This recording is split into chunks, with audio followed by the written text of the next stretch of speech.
আমি government job holder, I know the rules. Jamuna general হাসপাতাল ও ফার্টিলিটি বন্ধ্যত্ব কেয়ার IUI সেন্টার রোগী ও মহিলা ডাক্তারের সংঘর্ষ, মারধর, সাংবাদিককে হুমকি ও হেনস্থার অভিযোগ। এমদাদুল হকের প্রতিবেদনে বিস্তারিত। গাজীপুর মহানগরের গাছা থানাধীন কোনিয়া তারগাছ এলাকায় অবস্থিত যমুনা জেনারেল হাসপাতাল ও ফার্টিলিটি বন্ধ্যত্ব কেয়ার IUI এর সেন্টারে রোগী ও দায়িত্বরত মহিলা চিকিৎসক আফরোজা আক্তার ডলি, গাইনি ও প্রসূতি রোগ বিশেষজ্ঞ এর মধ্যে সংঘর্ষ, মারধর এবং সাংবাদিককে হুমকি ও হেনস্থার ঘটনা ঘটেছে। এ ঘটনাকে কেন্দ্র করে এলাকায় ব্যাপক চাঞ্চল্যের সৃষ্টি হয়েছে। আমি government job holder, I know the rules. আপনি এসে আমার সাথে কথা বলে ডাইরেক্টলি আপনি ভিডিও অন করে আমার রুমে ঢুকতে পারেন না। This is not the rules.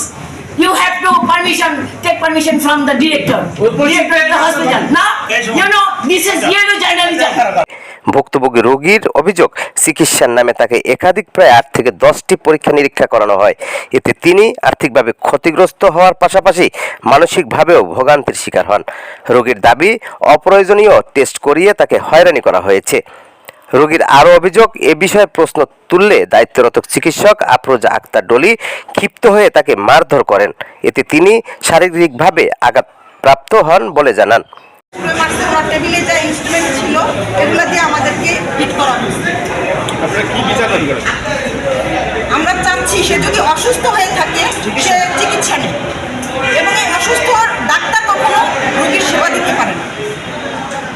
Owner licence cancel করা হোক, তাকে ট্রিটমেন্ট দেওয়া হোক। আমার মনে হচ্ছে তার ব্যবহারে সে গুরুতর অসুস্থ। ম্যাডাম, আমার ওয়াইফের কী সমস্যা, উনি আমার ফাইলটা ছিঁড়া ফেলছে। ছিঁড়া আমার বলতে কুত্তার বাচ্চা তুই জায়গায় আসছিস কেন? পরে আমি বললাম এইটা কোনো ব্যবহার হলো? আপনি তো একটা শিক্ষিত মানুষ, আপনি এরকম কথা বলতে পারেন? পরে তুই কেডা, তুই কোন কুত্তার বাচ্চা? বিভিন্ন রকম আমাকে ঢিল ছুড়া শুরু করছে ওনার হাজব্যান্ডের সামনে, এবং ওনার হাজব্যান্ডও এটা দেখছে, কিন্তু কিছু বলে না। তারপরে লাস্টে উনি বলে যে এত সমস্যা হলে কারেন্টটা চাই নিয়ে ভর্তি করে রাখ, আমার কাছে আসছিস কেন? কুত্তার বাচ্চা যা বের হয়ে যা, পরে আমাদেরকে বের করে দিয়েছে। হঠাৎ করে আমরা যে আপনার একটা জিনিস বুঝতে পারি না, যদি আমরা ডাক্তার হইতাম তাহলে ওনার কাছে আমি জিজ্ঞেস করতাম না। আমি তো সাধারণ পাবলিক, আমি যদি পড়ালেখা করতাম তাহলে তো ওনার কাছে আসতাম না, আমি নিজে ট্রিটমেন্ট দিতে পারতাম। এই জন্য ওনার কাছে আসছি, উনি আমাদের সাথে মিসবিহেভ করছে। অন্যদিকে অভিযুক্ত চিকিৎসক আফরোজা আক্তার ডলি অভিযোগ অস্বীকার করে দাবি করেন, রোগীর স্বজনরাই প্রথমে তার উপর চড়া হন এবং তাকে আঘাত করেন। তিনি আত্মরক্ষার্থে প্রতিক্রিয়া দেখাতে বাধ্য হয়েছেন বলে জানান। মাথা ঠিক থাকার কথা না। আমার ছোট ভাই ড্রাইভার আসছে, আমাকে আমার হাজবেন্ড বের হতে দিচ্ছে না কেন? তার গুড উইল দরকার। তখন ওর সাথে আমার রাগারাগি হয়েছে, এবং এটা নিয়ে আপনারা বলেছেন যে হ্যাঁ হাজবেন্ড কি মানে না, আমাদের কথা কি মানবে? এটা কিন্তু খুবই ব্যাড ল্যাঙ্গুয়েজ, অবজেকশনেবল। আমার মাথা দিয়ে রক্ত করতেছে, এই ক্ষেত্রে কি আমার গুড উইল ইম্পর্টেন্ট না আমার জীবন ইম্পর্টেন্ট? কোনটা ইম্পর্টেন্ট? ঘটনার এক পর্যায়ে রোগীর পক্ষ থেকে একজন সাংবাদিককে ডেকে আনা হয়। অভিযোগ রয়েছে, ওই সময় চিকিৎসক ওই সাংবাদিকের সঙ্গে অসৌজন্যমূলক আচরণ করেন এবং তাকে নানান ধরনের হুমকি ধামকি দেন, এমনকি তাকে হেনস্থ কটূক্তির শিকার হতে হয় বলেও অভিযোগ উঠেছে। আমি government job holder, I know the rules. আপনি এসে আমার সাথে কথা বলে ডাইরেক্টলি আপনি ভিডিও অন করে আমার রুমে ঢুকতে পারেন না। This is not the rules. You have to take permission from the director of the hospital. Now, you know, this is zero journalism. প্রত্যক্ষদর্শীরা জানান, উভয় পক্ষের মধ্যে তর্ক বিতর্কের এক পর্যায়ে পরিস্থিতি উত্তপ্ত হয়ে ওঠে এবং তার সংঘর্ষের রূপ নেয়। এতে হাসপাতালের উপস্থিতি অন্যান্য রোগী ও স্বজনদের মধ্যে আতঙ্ক ছড়িয়ে পড়ে। এ বিষয়ে হাসপাতাল কর্তৃপক্ষের কোনো আনুষ্ঠানিক বক্তব্য পাওয়া যায়নি।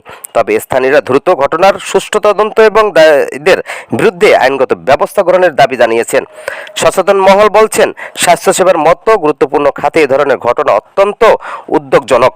তারা চিকিৎসা সেবায় স্বচ্ছতা, জবাবদিহিতা এবং রোগীদের প্রতি মানবিক আচরণ নিশ্চিত করার আহ্বান জানিয়েছেন। কি দিয়ে আক্রমণ করছে? কি ছিল? হাতে যে চশমা ছিল, মানে টেবিলে যা ছিল তাই দিয়ে আমাদের আক্রমণ করছে, ভাঙচুর করছে, বিশ্রী ভাষায় বলাবলি করছে, মানে বলার মতো বিশ্রী ভাষায় বলাবলি করছে।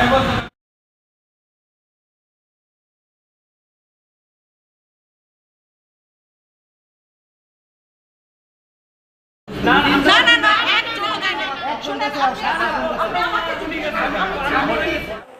উল্লেখ্য, এই ঘটনায় এখন পর্যন্ত কোনো লিখিত অভিযোগ দায়ের করা হয়েছে কিনা তা নিশ্চিত হওয়া যায়নি।